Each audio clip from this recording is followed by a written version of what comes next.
There we go.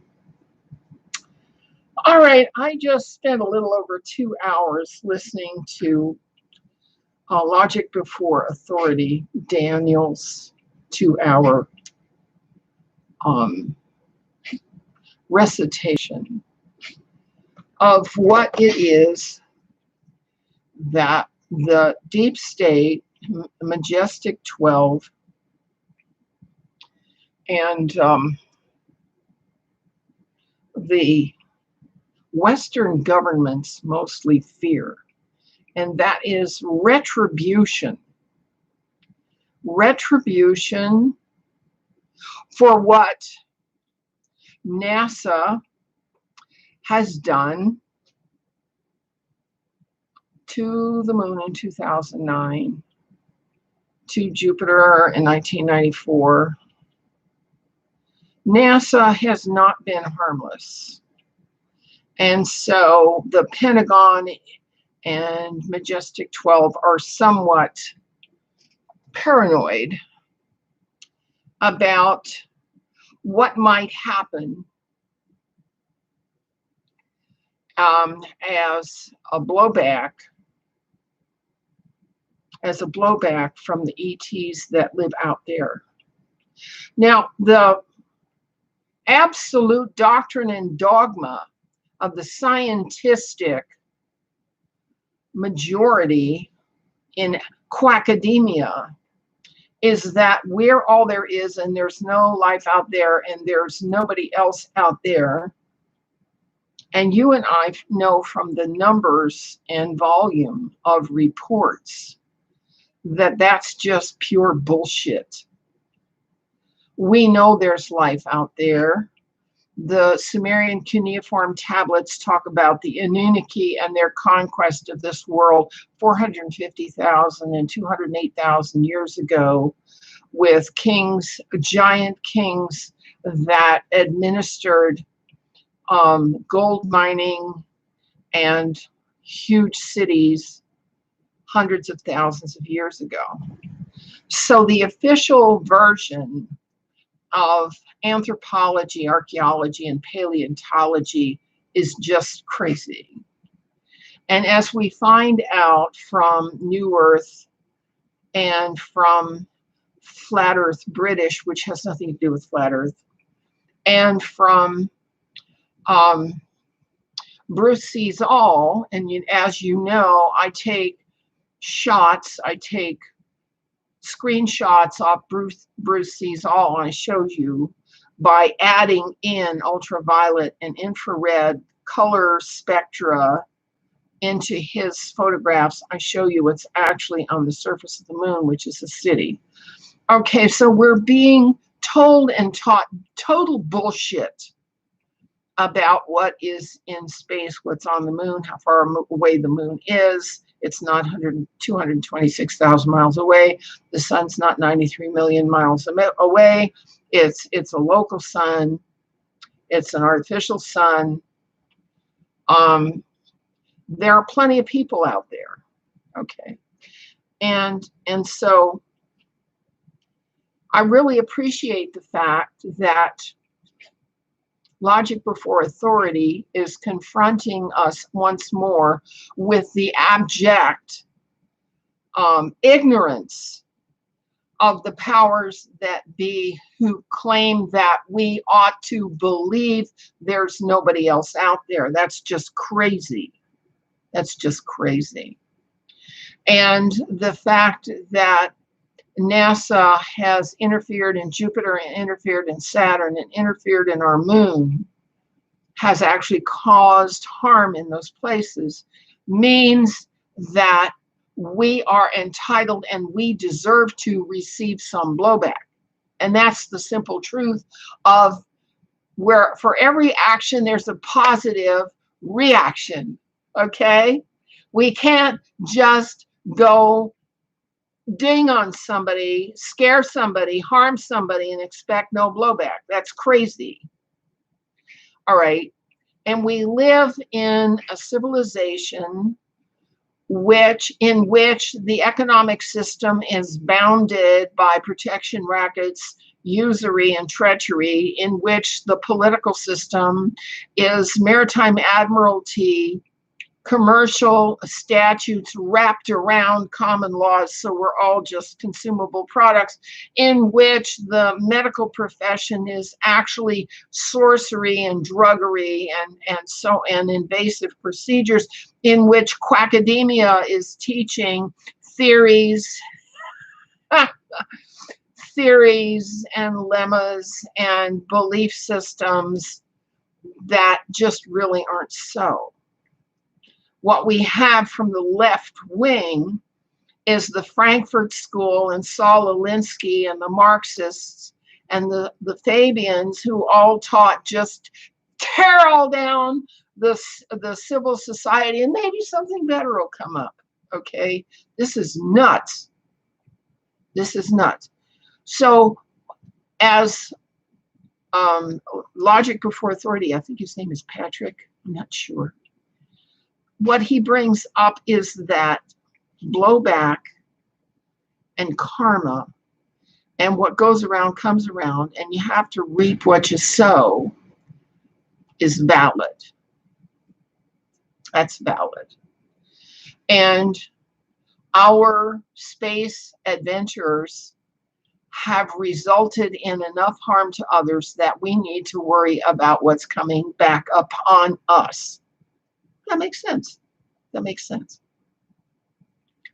Now, I want to enlarge the perspective on this, because this world, as we know from the Book of Enoch and the Sumerian cuneiform tablets and the Colburn Bible and Voyagers 2 by Oceana Dean, our history is much larger than the Bible talks to us about. Okay. The Bible isn't the whole story. The Bible is the summary, and the rest of the story is the rest of the story. Get it? Okay. We can't just idolize one book. That's goofy. That's crazy. We can't just glom onto ideas that are 1,000 or 2,000 years old and expect them to carry us through the advances and developments in technology now. That's crazy. All right. One of the things that I want to bring up tonight about the fear of asteroids, meteors, etc.,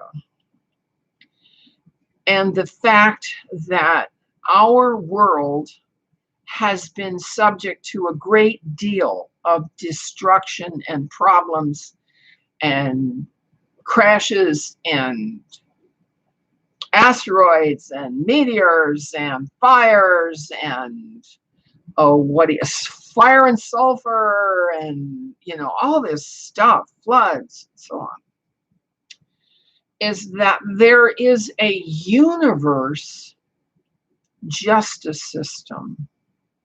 It's not just local, it's not even just the galactic system, but there's a universe justice system. And the rebellions of the angels, the first and second rebellions of the angels that are documented in Voyagers 2 by Oceana Dean, discuss the rebellions of the angels against the universe policies and doctrines and practices of culling whole races, not because of their behavior, but because they didn't have a racial home to ascend and return to. Okay, it's very complicated. And so the karma, the blowback of our world has also been very complicated. We don't live on a spinning ball. We don't live on a flat pizza. We live on a chunk of Tiamat that crashed onto the floor of this universe 52 or 78,000 years ago, and we're living on a chunk that's half submerged in water and ice, and there are chunks all the way around it. And down below, I'll leave you some graphics that show maps coming from long ago and recently that shows we are not on a spinning ball and we are not on a flat pizza. Okay. And that's one of the problems in scientism, is that it teaches false information as doctrine and dogma the same way the church does, which is just sad. It's just sad. All right. We don't live on a spinning ball because all the water would spin off as in a spin cycle of a washing machine. And we don't live on a flat pizza because it's got all kinds of holes and tunnels and volcanoes and waterways and stuff in this torus that's left over from the crashed planet. How did it crash? It got into a destruction derby with Nibiru, Earth, and Tiamat got in a three-way destruction derby, and we're on the crashed remains, right? And there's a rim, nice rim around it, and there's a dome over it to keep the atmosphere here, and rockets keep hitting the dome. Okay, it's crazy. So much of what we deal with is just not, and the effect on me, time is on. The effect on me is exhausting. The difference between what I'm told by my mentors and guides is real, and what is taught to the people and the children in our civilization is so different. All I want to do is go to sleep. All I want to do is go, oh, don't bother me with this anymore. It's crazy, all right? We live in a world where people teach doctrine and dogma because that's what's safe. That's what's safe. Teach the official teaching. Doesn't matter if it's true or not. Okay. All right, we have some karma coming at us. And the reason I'm talking about it is because I think it's okay. New Earth and Flat Earth British and some other sites have shown us that what our history consists of is being destroyed, just and growing again and destroyed and growing again and destroyed and growing again and destroyed and growing again and destroyed. I mean, it's one civilization after another. But who has been destroyed has not only been evil people, it has also been ordinary people. People just trying to live their lives and bring up their kids and make sense out of existence. And so in my prayers, and because I've developed this prayer life over many decades and to great distance, I can now pray to Yahweh, our planetary sovereign. I can also pray to the galaxy, and I can also pray to the central galaxy. And I talk to the central galaxy. And I say to them, okay, you want to send another reset here. We've had resets. What does that say about your method for socializing worlds? And when is your reset system going to come under the judgment of universal justice? And they get very quiet. They get very quiet because the reset system, if you have looked at the archaeology, if you have looked at the number of destroyed civilizations and destroyed cities and destroyed communities on this world, it's legion. How many times Are they going to destroy this world before they realize that destroying the world is not the way to fix the problem? Duh. All right. And so we are due for another reset event, is what Logic Before Authority is placing before us in his 2-hour recapitulation of the Armageddon scenario. And that's okay. When I was a kid back in the 50s, we went through that with a movie called On the Beach. And as a young kid in my teens, I was terrified that I would never have the opportunity to grow up and have a family. So this fear has its productive side. Okay, and because NASA, NRO, NSA is a mercenary set of agencies based in the Greada Treaty and in maritime admiralty corporate statutes, they have absolutely no qualms. They have no ethos to match English common law, the Mosaic Law, the Code of Hammurabi, let alone Brehon law. Okay, they are mercenaries. NASA is mercenary. And NASA is bringing karma back here. And we have to know that. And we have to be willing to accept the blowback that NASA creates by its secret space program against all the other races in the entire universe, which is crazy as far as I'm concerned. All right. Now, why am I saying that? Am I human? Well, not really. Okay, I'm a walk-in.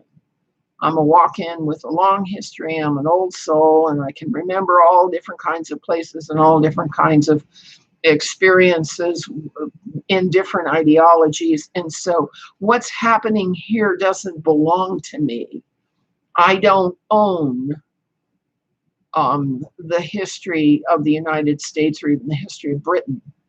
I go back way, way, way before all that. And I can see that the imperialist mindset, which says we're special and we're better than everybody else, so we're going to go discover something and we're going to own it and we're going to do what we want with it, that's crazy. You don't run a galaxy that way. You don't run a universe that way. There's no respect there for anybody other than me, just me. I'm just everything. All right. So the United States and the West are facing an Armageddon Revelation apocalyptic event now, that what has bubbled up has been the realization of the people that the governance function has become corrupt and saturated with treachery, protection rackets, and divisiveness. These three elements are part of the Talmudic Babylonian function and tradition, the Islamic function and tradition, and the maritime admiralty function and tradition, and the trade treaties of the Greada and the Taunine and the TPP. Those forms of law allow and permit and propagate human trafficking, including kidnapping and abuse that's non-consensual, body parts marketing, drug trafficking, gun running, and so on. All of those profiteering on creating problems. And so we are facing a karma blowback for that right now. And it's going to happen between now and the election in November. And I'm delighted to see that President Trump is working very hard to fight against all of this. He does not want the human trafficking. He does not want the corruption in government. But the corruption in government is self-perpetuating because the agencies of government have been weaponized against the effort to correct or restore justice. The effort to rout out corruption is undone by the processes in the agencies of stonewalling and foot dragging. The mid-level bureaucrats have paperwork processes that they can slow down to a crawl so that whistleblowers' cases never rise to the top. You see, the guilty are never charged, and the innocent are never exonerated because the agencies themselves are weaponized. The post office has been weaponized. The Department of Justice is weaponized. The FBI is weaponized.